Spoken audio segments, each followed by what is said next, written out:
রাধে রাধে বন্ধুরা, আপনাদের সকলকে নতুন আরেকটি ভিডিওতে আরও একবার অনেক স্বাগত। আশা করি ঈশ্বরের কৃপায় আপনারা খুব ভালো আছেন এবং সুস্থ আছেন। চলছে মাঘ মাস, আর সামনেই আসতে চলেছে সরস্বতী পুজো। মাঘ মাসের শুক্লপক্ষের পঞ্চমী তিথিতে বসন্ত পঞ্চমী অর্থাৎ সরস্বতী পুজো পালন করা হয়। এই দিনটিকে আবার শ্রী পঞ্চমীও বলা হয়। এই বিশেষ দিনটিতে আমরা প্রত্যেকেই মা সরস্বতী অর্থাৎ বাগদেবীর আরাধনায় মাতি। বাংলার প্রতিটি গৃহস্থ বাড়িতেই সরস্বতী মায়ের পুজো পালন করা হয়। তার সাথে সাথে সব স্কুল, কলেজ ও বিভিন্ন শিক্ষা প্রতিষ্ঠানেও মহাসমারোহ ধুমধামের সাথে সরস্বতী পূজা অনুষ্ঠিত হয়ে থাকে। মা সরস্বতীর বিশেষ কৃপা লাভ পেতে অবশ্যই প্রত্যেক ছাত্রছাত্রী এবং সকলেরই এই বিশেষ দিনটিতে বাগদেবীর আরাধনা করা উচিত। তার সাথে সাথে অবশ্যই কিছু নিয়মবিধি কিন্তু আমাদের পালন করতে হবে। বন্ধুরা, আজকের ভিডিওটিতে আমি আপনাদের সাথে শেয়ার করব এবছর অর্থাৎ 2025 সালে সরস্বতী পুজো কবে পড়েছে, অর্থাৎ পঞ্জিকা অনুযায়ী সঠিক সময়সূচি। তার সাথে সাথে পুজোর শুভ মুহূর্ত, বাড়িতে পুরোহিত ছাড়া সহজ সরল ঘরোয়া উপায়ে আপনারা যদি সরস্বতী পুজো করতে চান তাহলে কি কি উপকরণ লাগবে, তার সাথে সাথে পূজা মন্ত্র এবং এই সরস্বতী পুজোর কিছু নিয়মবিধি, অর্থাৎ সরস্বতী পুজোর দিন আপনারা কি কি করবেন এবং কি কি কাজ ভুল করেও করবেন না, এই সমস্ত কিছুই বন্ধুরা আজকের ভিডিওটিতে আমি আপনাদের সাথে বিস্তারিত আলোচনা করব। তাই আপনাদের অনুরোধ করছি ভিডিওটি সম্পূর্ণ ভিডিওটি দেখার পর কেমন লাগলো অবশ্যই কমেন্ট করে জানাবেন এবং কমেন্টে জয় মা সরস্বতীর জয় লিখতে একদম ভুলবেন না। ভিডিওটি ভালো লাগলে লাইক, শেয়ার ও নতুন বন্ধুরা প্লিজ চ্যানেলটি সাবস্ক্রাইব করে পাশে বেল বাটনটি অন করে নেবেন, যাতে আমার পরবর্তী ভিডিও নোটিফিকেশন খুব সহজেই আপনাদের কাছে পৌঁছে যায়। আর যে সকল বন্ধুরা অলরেডি চ্যানেলটি সাবস্ক্রাইব করে পাশে আছেন তাদের অসংখ্য ধন্যবাদ। তো চলুন বন্ধুরা আসা যাক মূল পর্বে। মাঘ মাসের শুক্লপক্ষের পঞ্চমী তিথিতে মা সরস্বতীর বিশেষ পুজো করা হয়। এই তিথিটি বসন্ত পঞ্চমী ও শ্রী পঞ্চমী নামেও পরিচিত। পৌরাণিক কাহিনী থেকে জানা যায় এই বিশেষ দিনটিতে সৃষ্টিকর্তা ব্রহ্মার মুখ থেকে আবির্ভূত হয়েছিলেন মা সরস্বতী। তাই মা সরস্বতীর আবির্ভাব তিথি হিসাবেই এই মাঘ মাসের শুক্লপক্ষের বসন্ত পঞ্চমীতেই মা সরস্বতীর বিশেষ পূজা আরাধনার রীতি রয়েছে। এবছর অর্থাৎ 2025 সালে সরস্বতী পুজো পড়েছে ইংরাজি 3রা ফেব্রুয়ারি 2025, বাংলার 20শে মাঘ 1431 সোমবার দিন। তবে বন্ধুরা পঞ্চমী তিথি লাগবে ইংরাজির 2রা ফেব্রুয়ারি 2025, বাংলার 19শে মাঘ 1431 রবিবার বেলা 12টা 14 এবং পঞ্চমী তিথি স্থায়ী হবে ইংরাজি 3রা ফেব্রুয়ারি অর্থাৎ বাংলার 20শে মাঘ সোমবার সকাল 9টা 59 পর্যন্ত। এবছর অর্থাৎ 2025 সালে সরস্বতী পুজোর শুভ সময় হচ্ছে 3রা ফেব্রুয়ারি অর্থাৎ বাংলার 20শে মাঘ সোমবার সকাল 6টা 22 থেকে সকাল 9টা 59 পর্যন্ত। শুভ্র বসনা হংস বাহনা দেবী সরস্বতী বিদ্যা, বুদ্ধি, জ্ঞান, সঙ্গীত এবং শিল্পকলার দেবী। তাই স্বাভাবিকভাবেই প্রত্যেক ছাত্রছাত্রী অর্থাৎ সমস্ত বিদ্যার্থী এছাড়া সঙ্গীত ও শিল্প জগতের সঙ্গে যুক্ত সকলের কাছেই সরস্বতী পুজোর বিশেষ মাহাত্ম্য রয়েছে। তবে বন্ধুরা একথাও ঠিক, আমাদের প্রত্যেকের জীবনেই কিন্তু মা সরস্বতীর আশীর্বাদ একান্তভাবে কাম্য। কারণ কোনো ব্যক্তি সঠিক জ্ঞান ও বুদ্ধি ছাড়া জীবনে কোনোভাবেই সফলতা অর্জন করতে পারবে না, অর্থাৎ জীবনে কোনোভাবেই এগিয়ে চলতে পারবে না। কথায় বলে বলে সরস্বতীর কৃপা ছাড়া লক্ষ্মী লাভ করা সম্ভব নয়। তাই জীবনে সফলতার জন্য অবশ্যই সরস্বতী মায়ের কৃপা অবশ্যই প্রয়োজন। তাই শুধুমাত্র সকল ছাত্রছাত্রী অথবা সঙ্গীত ও নানা রকম সংস্কৃতি ও শিল্পকলার সাথে যুক্ত ব্যক্তিরাই নয়, আমাদের সকলেরই বসন্ত পঞ্চমীর এই শুভ দিনে মা সরস্বতীর পুজো আরাধনা ভক্তি ও নিষ্ঠা সহকারে করা উচিত। সরস্বতী পুজোর দিন অবশ্যই খুব সকাল সকাল পারলে ব্রাহ্ম মুহূর্তে শয্যা ত্যাগ করবেন এবং ঘুম থেকে উঠে বাসি বিছানায় বসেই নিজ দু হাতের করতল দর্শন করবেন এবং এই মন্ত্রটি অবশ্যই বলবেন। করাগ্রে বসতে লক্ষ্মী, করমধ্যে সরস্বতী, করমূলে তু গোবিন্দ, প্রভাতে কর দর্শন। এবং মনে মনে ভগবান নারায়ণ, মা লক্ষ্মী এবং মা সরস্বতীকে প্রণাম জানিয়েই দিনটি শুরু করবে। এই দিন সকাল সকাল কাঁচা হলুদ ও নিম পাতা একসাথে বেটে গায়ে লাগিয়ে স্নান করার রীতি প্রচলন রয়েছে। মনে করা হয় এতে দেহের শুদ্ধিকরণ ঘটে। মা সরস্বতীর প্রিয় রং সাদা এবং হলুদ। তাই বন্ধুরা, আপনারা অবশ্যই চেষ্টা করবেন সরস্বতী পুজোর দিন মা সরস্বতীর প্রিয় সাদা, হলুদ অথবা বাসন্তী রঙের পোশাক পরে মায়ের পুজোতে অঞ্জলি দেওয়ার। বন্ধুরা, এই দিন কিন্তু সকাল থেকে উপোস থাকতে হবে যতক্ষণ না পুজো হচ্ছে। পুজোর অঞ্জলি দিয়ে পুজোর শেষে পুজোর প্রসাদ গ্রহণ করেই উপোস ভঙ্গ করবেন। সরস্বতী পুজোর দিন অন্ন গ্রহণের তেমন কোনো শাস্ত্রে বিধিনিষেধ নেই। এই দিন অবশ্যই নিরামিষ আহার গ্রহণ করা উচিত।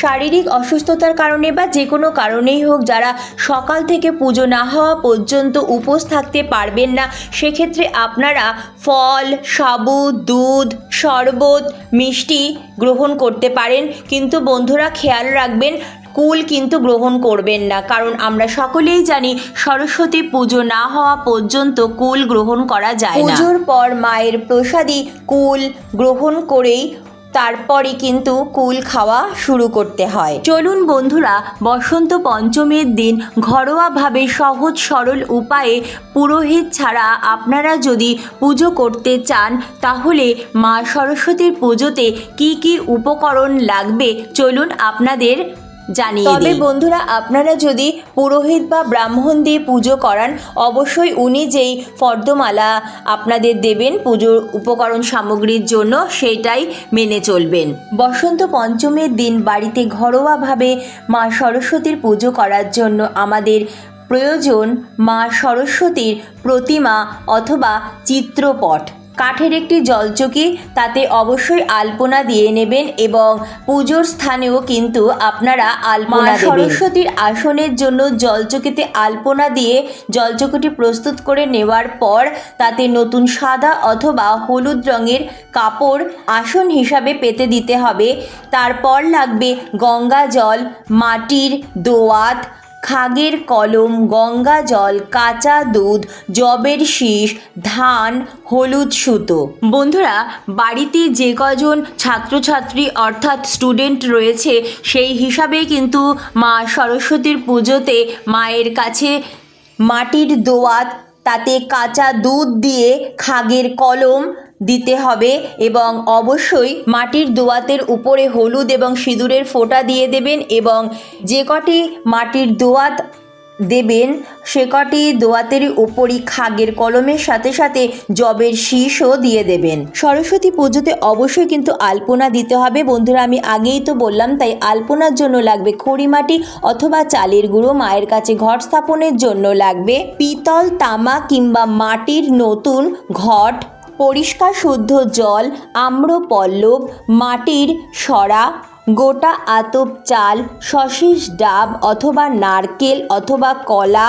আর এই তিনটির মধ্যে আপনারা যদি কোনোটাই জোগাড় করতে না পারেন, সেক্ষেত্রে হরিতকে দিয়েও আপনারা ঘট স্থাপন করতে পারেন। লাগবে গঙ্গা মাটি অথবা পবিত্র কোনো শুদ্ধ জায়গার মাটি।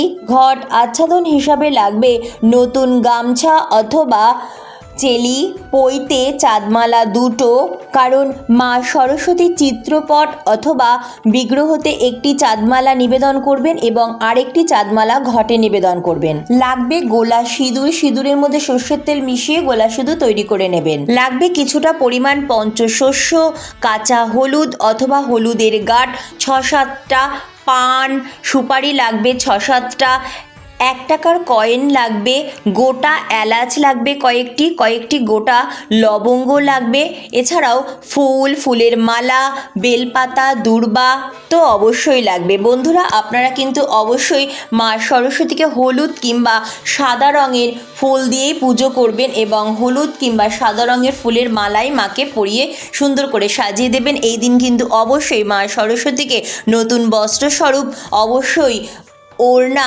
নিবেদন করবেন লাল কিংবা হলুদ রঙের। এছাড়াও বন্ধুরা, নতুন বস্ত্রস্বরূপ মৌলি, সুতো অথবা শাড়িও আপনারা মাকে নিবেদন করতে পারেন। তার সাথে আলতা, সিঁদুর, শাখা পলা, নোয়া নিবেদন করতে হবে। সরস্বতী পুজোর দিন কিন্তু অবশ্যই মাকে পলাশ ফুল নিবেদন করতে হয় এবং তার সাথে সাথে অবশ্যই মাকে এই দিন একটি পদ্ম ফুল নিবেদন করার চেষ্টা করবেন।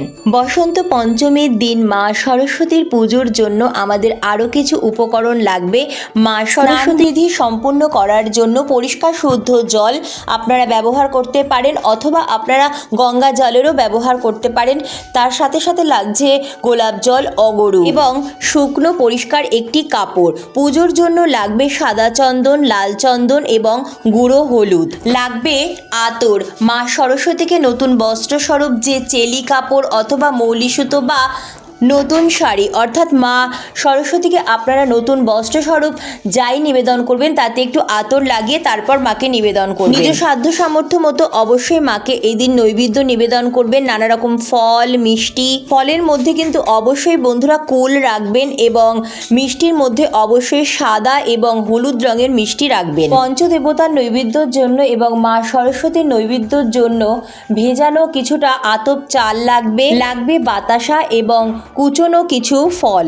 মাকে অবশ্যই 5 রকম, 7 রকম অথবা 9 রকম গোটা ফল অবশ্যই নিবেদন করবেন। এছাড়াও বন্ধুরা খই, নাড়ু, মুরকি এবং নিজ হাতে রান্না করে খিচুড়ি, পায়েস, পোলাও, লুচি, সুজি ইত্যাদি অবশ্যই মাকে নিবেদন করতে পারেন। পুজোর জন্য লাগবে ধূপ, ধুনো, মাটির একটি ঘিয়ে প্রদীপ, কর্পূর, দক্ষিণাবর্ত শঙ্খ অথবা জলশঙ্খ, আরতির বস্ত্র, শঙ্খ, কাসর, ঘণ্টা এবং অবশ্যই মা সরস্বতীর একটি পাঁচালি। বন্ধুরা, আপনারা যদি এই দিন মাকে পায়েসের ভোগ নিবেদন করেন তো অবশ্যই পায়েসে জাফরান মিশ্রিত করে মাকে নিবেদন করবেন।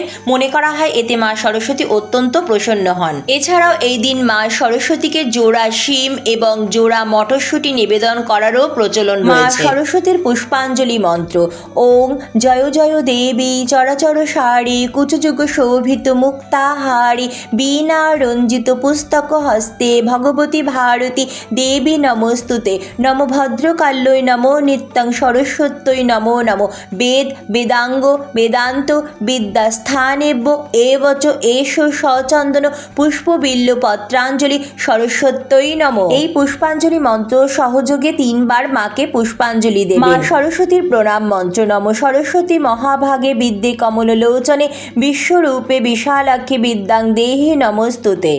চলুন বন্ধুরা, এখন জেনে নেওয়া যাক সরস্বতী পুজোর দিন কি কি করা উচিত। সরস্বতী পুজোর দিন অবশ্যই মা সরস্বতীর প্রিয় সাদা অথবা হলুদ রঙের কাপড় পেতে অর্থাৎ আসনে মাকে বসাতে হবে। এই দিন কিন্তু পারলে অবশ্যই বন্ধুরা আপনারা বাড়িতে গাছ লাগানোর চেষ্টা করুন। গাছ লাগানো এই দিন অত্যন্ত শুভ বলে মানা হয়।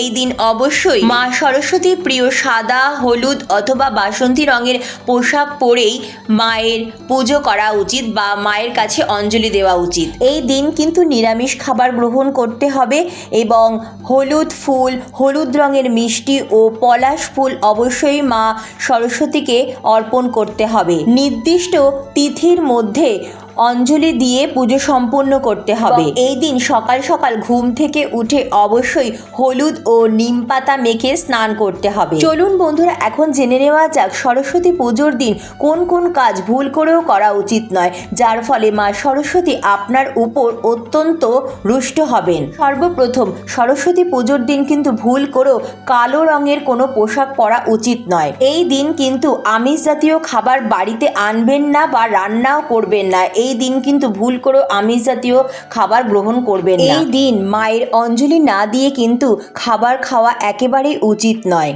অর্থাৎ পুজো না হওয়া পর্যন্ত উপোস থাকা উচিত। এই দিন অবশ্যই মা সরস্বতীর কাছে বই খাতা বা নানা রকম সঙ্গীতের বাদ্যযন্ত্র বা শিল্পকলার সাথে যুক্ত নানা রকম জিনিস মাকে নিবেদন করতে হয়। তাই এই দিন কিন্তু সেলাই করতে নেই। এবং এই দিন কিন্তু আমরা ছোটবেলা থেকেই জেনে আসছি পড়াশোনা বা সঙ্গীতের সঙ্গে বা শিল্পকলার সাথে যুক্ত কোনো রকম কাজ করতে নেই, কারণ এই দিন মাকে সমস্ত কিছুই আমরা নিবেদন করে থাকি। পুজোর পরদিন থেকে আমরা আবার আগের নিয়মে সমস্ত কিছু শুরু করতে পারি। এই দিন কিন্তু গাছ কাটা একদম অশুভ বলে মানা হয়।